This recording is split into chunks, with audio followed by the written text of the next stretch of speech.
রিঙ্কি কিচেনে সবাইকে স্বাগতম। আমার আজকের রেসিপি গোলাপ জাম তৈরি করে দেখাবো। আপনারা পুরো ভিডিওটা দেখতে থাকুন, আশা করছি ভালো লাগবে। তো চলুন রান্নাটা শুরু করি। প্রথমে আমি একটা কড়া নিয়ে নিয়েছি, গ্যাসের মধ্যে বসিয়ে দিয়েছি। কড়ার মধ্যে দিয়ে দেব ঘি,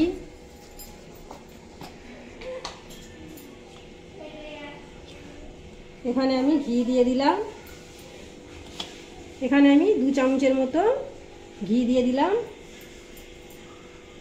ঘিটা গরম হলে আমি সুজিটা দিয়ে দেব। ঘিটা গরম হয়ে গেছে, এবার আমি এখানে সুজি দিয়ে দেব। সুজিটা দিয়ে ভেজে নেব। খুব বেশি ভাজবো না, হালকা করে ভেজে নেব। খুব বেশি ভাজার দরকার নেই, হালকা করে ভেজে নিতে হবে।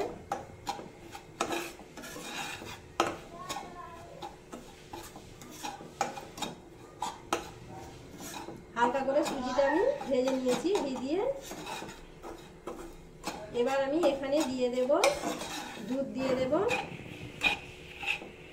এখানে আমি দুধ দিয়ে দিলাম।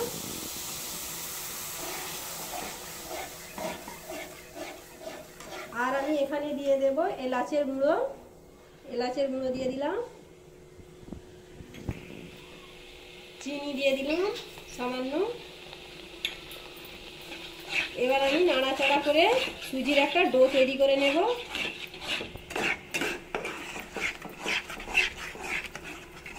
সুজিটা ভালো করে নাড়াচাড়া করে নিতে হবে।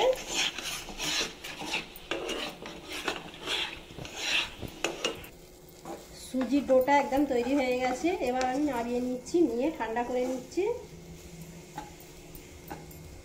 এবার আমি চিনি সিরাটা বানিয়ে নেব। তার জন্য একটা পাত্র নিয়ে নিচ্ছি। পাত্রের মধ্যে আমি চিনি দিয়ে দিলাম। চিনি দেওয়ার পরে আমি যে পাত্রে চিনি নিয়েছি সেই পাত্রে জল মেপে দিয়ে দেবো। আমি এখানে 1 বাটি চিনি নিয়েছি, 2 বাটি জল দিয়ে দেব। জল দিয়ে দিলাম, দিয়ে আমি সিরাটা তৈরি করে নেব। আর আমি এখানে দিয়ে দিলাম 3টে এলাচ দিয়ে দিলাম। এলাচটা একটু মুখগুলো ফাটিয়ে দিয়েছি। এবার আমি নাড়াচাড়া করে ফুটিয়ে নিচ্ছি। 2-3 মিনিট ফুটিয়ে নিলে সিরা রেডি হয়ে যাবে। চিনি সিরাটা রেডি হয়ে গেছে।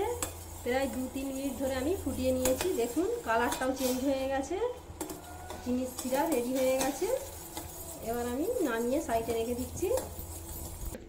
এবার আমি এখানে সুজির ডোটা নিয়ে নিয়েছি। সুজির ডোটা ঠান্ডাও হয়ে গেছে। আর আমি এখানে দিয়ে দেব ময়দা দিয়ে দিলাম।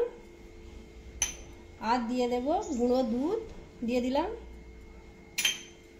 বেকিং পাউডার দিয়ে দিলাম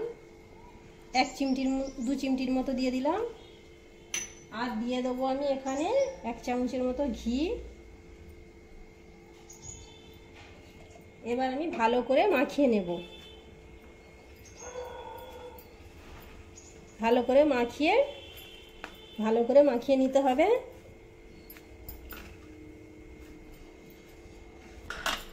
সুজির ডোটা আমি ভালো করে মেখে নিয়েছি, মাখা হয়ে গেছে। এবার আমি হাতে সামান্য ঘি লাগিয়ে নেব।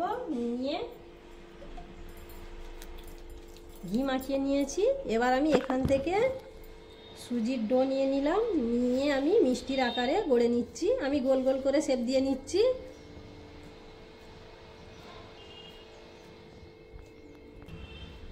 দেখুন আমি হাতের সাহায্যে গোল করে নিচ্ছি। দেখুন একটা মিষ্টি তৈরি করা হয়ে গেল। আবারও আমি এখান থেকে ডো নিয়ে নিলাম। নিয়ে হাত দিয়ে গোল করে নিচ্ছি। প্রথমে আমি হাত দিয়ে একটু গোল করে নিয়েছি, তারপরে হাতের সাহায্যে দেখুন একটু ঘুরিয়ে ঘুরিয়ে মিষ্টির আকার দিয়ে নিচ্ছি। দেখুন আবার একটা তৈরি হয়ে গেল। এইভাবে আমি সবগুলো তৈরি করে নিচ্ছি। সবগুলো মিষ্টি আমি তৈরি করে নিয়েছি। এবার আমি ভেজে নেব। ভাজার জন্য কড়ার মধ্যে আমি পরিমাণ মতো তেল বসিয়ে দিয়েছি। তেলটা হালকা গরম হলে আমি মিষ্টিগুলো ছেড়ে দেব। তেলটা হালকা গরম হয়ে গেছে। এবার আমি মিষ্টিগুলো ভেজে নেব। ভাজার জন্য কড়ার মধ্যে দিয়ে দিলাম। তেলটা হালকা গরমই থাকতে হবে, বেশি গরম হলে লেগে যাবে নিচেতে। আস্তে আস্তে ভেজে নিতে হবে, গ্যাসটা আস্তে রেখেই ভেজে নিতে হবে।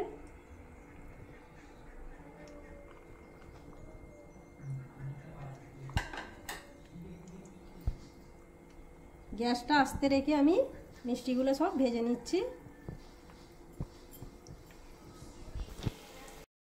সবগুলো মিষ্টি ভাজা হয়ে গেছে, এবার আমি তুলে নেব। তুলে নিয়ে চিনির সিরাপের মধ্যে দিয়ে দেব। দেখুন কালারটাও চেঞ্জ হয়ে গেছে।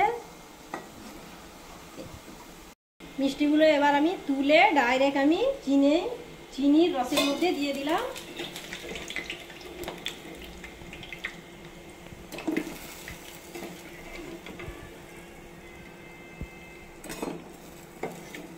সবগুলো মিষ্টি দিয়ে দিলাম।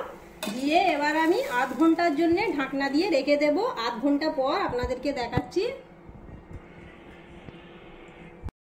ঘন্টা পরে দেখুন মিষ্টিগুলো একদম রসে টইটুম্বুর হয়ে গেছে। এবার আপনাদের এখানে আমি তুলে কেটে দেখাচ্ছি। দেখুন একটা তুলে নিলাম, নিয়ে আমি মিষ্টিটা কেটে আপনাদেরকে দেখাচ্ছি। ভিতরটা কত সুন্দর হয়েছে দেখুন। ভিতরটা একদম দোকানের মতো, খেতেও একদম দোকানের মতো। আপনারা বাড়িতে তৈরি করে দেখতে পারেন, খুবই ভালো লাগবে। আশা করি আজকে রান্নাটা ভালো লেগেছে। লাইক করে দেবেন, শেয়ার করে দেবেন, কমেন্ট করে দেবেন, আমার চ্যানেলটিকে সাবস্ক্রাইব করে দেবেন। ভালো থাকুন, সুস্থ থাকুন। আবার দেখা হবে পরবর্তী ভিডিও নিয়ে।